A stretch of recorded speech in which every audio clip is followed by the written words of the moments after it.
and welcome to another pen video from me, Penultimate Dave. So I have here a new Visconti pen to unbox, and this is a collaboration with Cult Pens. So Cult Pens have sent me this pen for review. Now, before I actually do the unboxing and full review, I'd like to just point out, and I'll put it in the lower thirds here, that Cult Pens are graciously offering you, everybody, 10% off their next order, whether or not you're a new customer or an existing customer.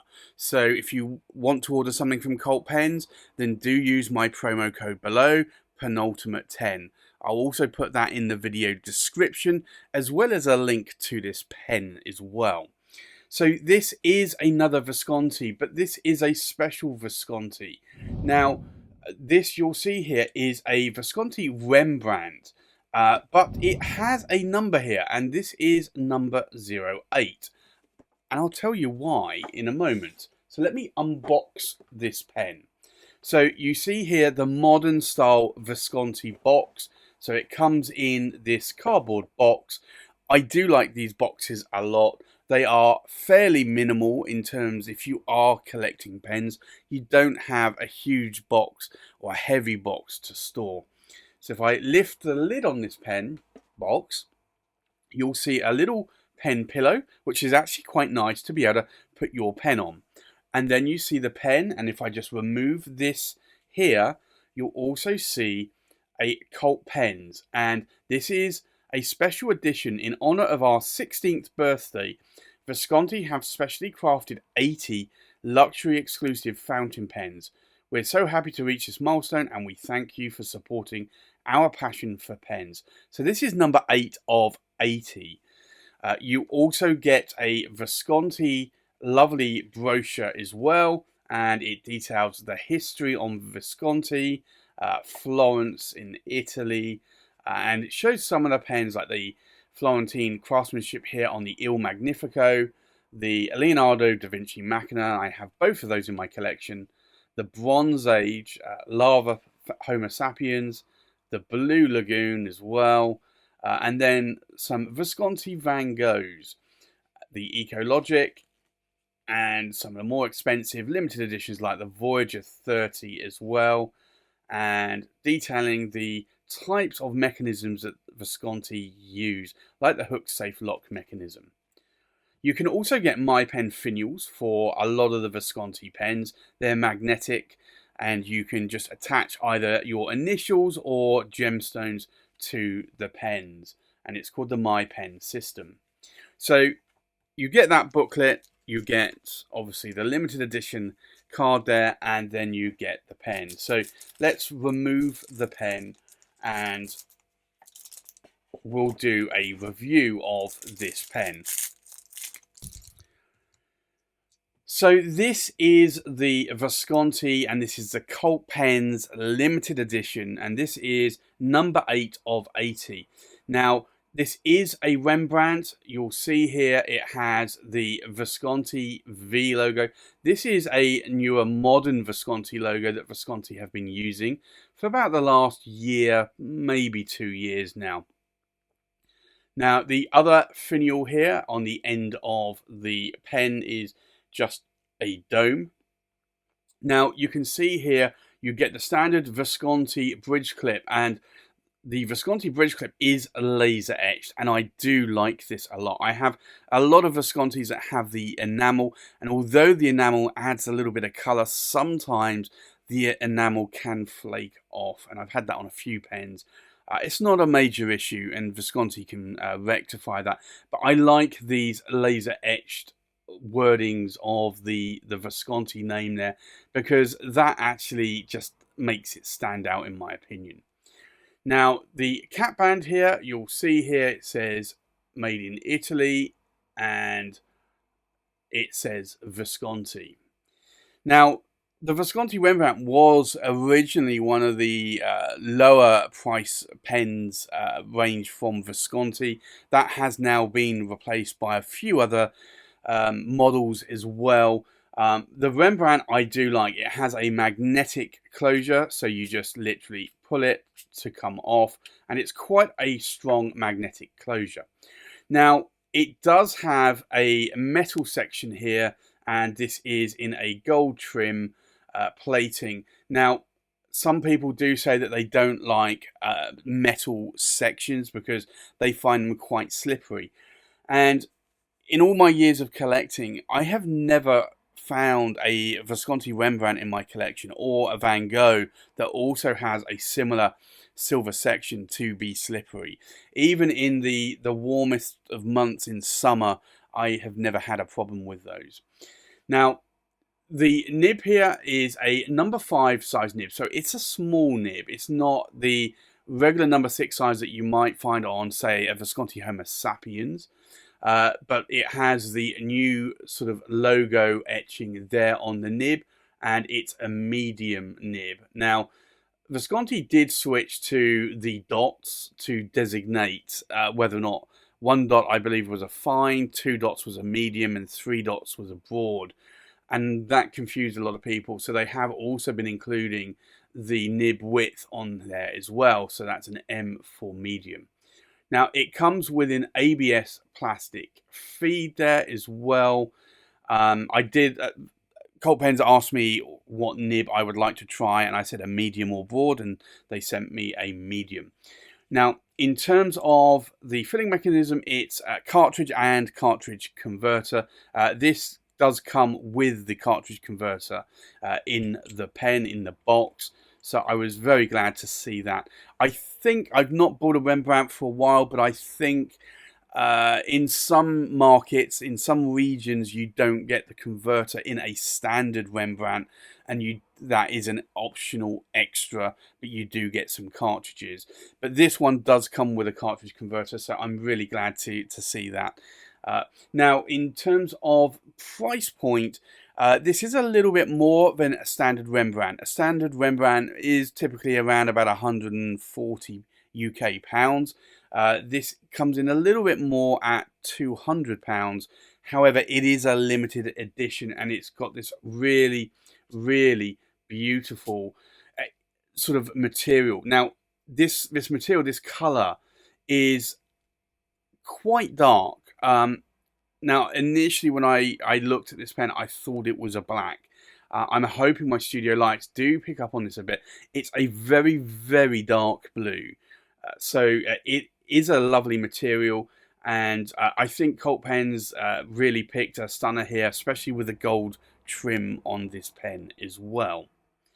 So this pen is quite nice, and we'll see what the writing sample looks like in a moment. But I think with that, let's go and do a size check. We'll do a weight check. We'll do a pen comparison, and then we'll do a writing sample.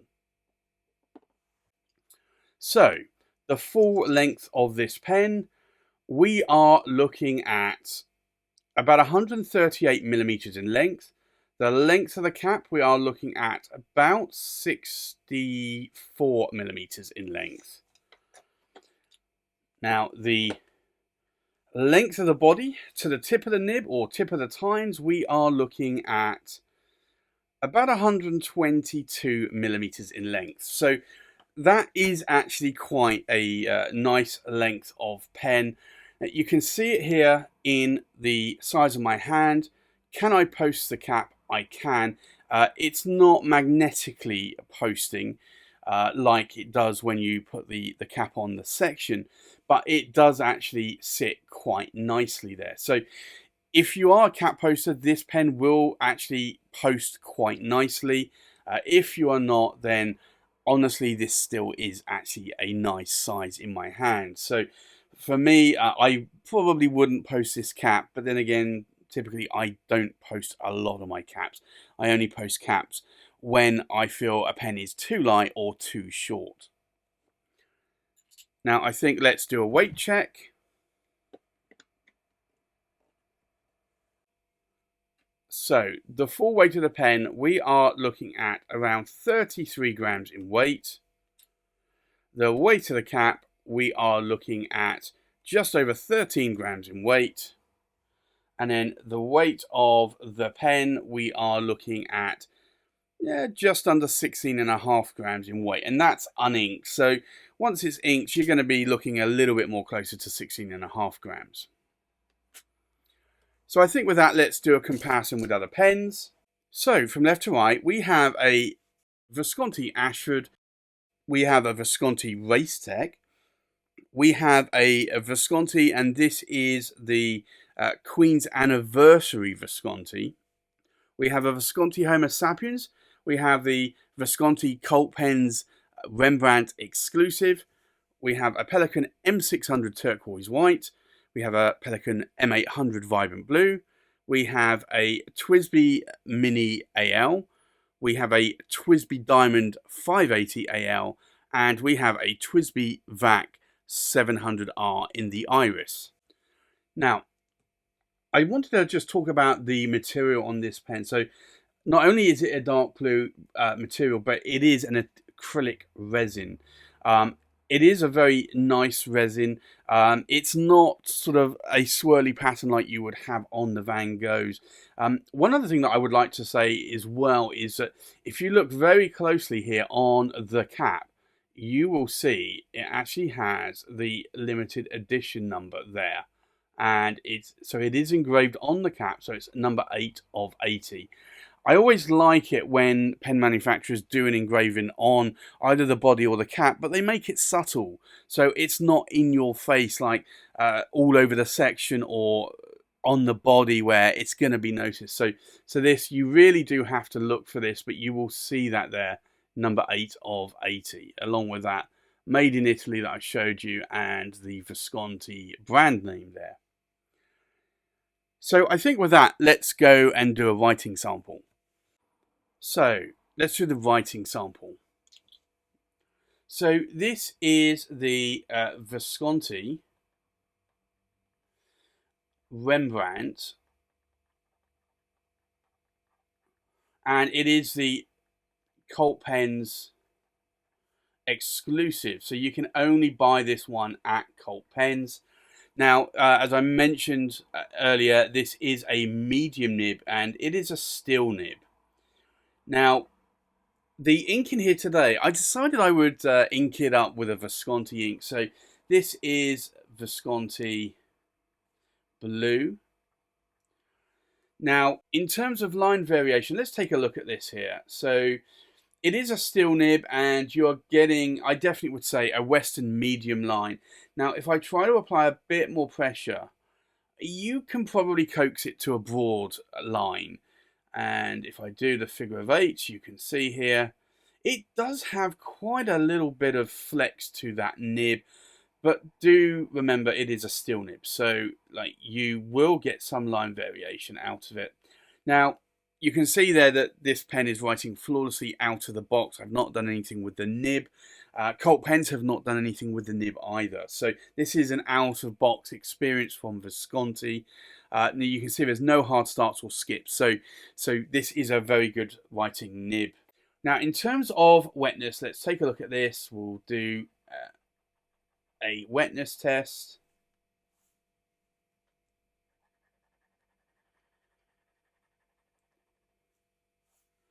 So this is actually quite a nice writing pen.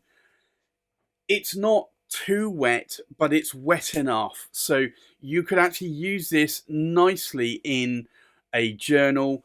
You wouldn't have to wait too long in a notebook or journal before turning the page. For me, I would say it's quite a wet nib. It's not a fire hose nib. Fire hose, I normally say, is at least half the page to 3/4 of the page. This is an A4 page. So in terms of width, this would be the full length of, or full height of an A5 page, that length. What do I like? What do I not like about the pen? Well, it's a Rembrandt, and honestly, I do like the Visconti Rembrandts. I've owned quite a few in my past collecting days. Likewise, I've owned some Visconti Van Goghs as well.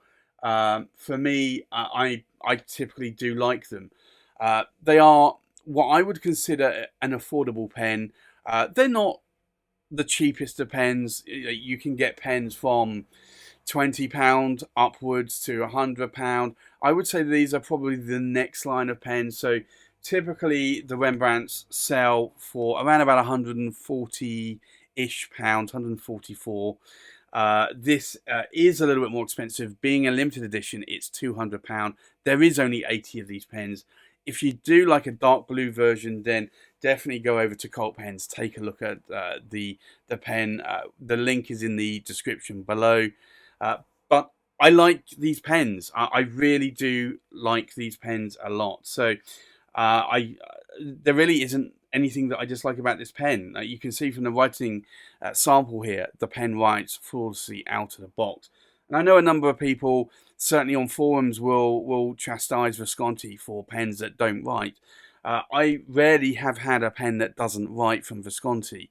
Yes, you might get some difference in how a nib writes between Viscontis, but you get that with Pelicans, you get that with any other brand. So there will always be nuances and differences on any manufacturer of pen. So for me, this pen is a really nice pen. I'd like to thank Cult Pens for sending me this pen for review. I'd also like to thank them for also giving you the 10% off your next order. Whether or not you're a new or existing Cult Pens user, you can add the Penultimate 10 code to your order and get another 10% off any pen, any ink, whatever you buy from Cult Pens. So I'd like to thank Cult Pens for providing that promo code to me and giving you 10% off. So that's my review of the Visconti Rembrandt Cult Pens exclusive. Thanks for watching. Please like, comment, subscribe, and I'll see you on the next pen video. Bye-bye.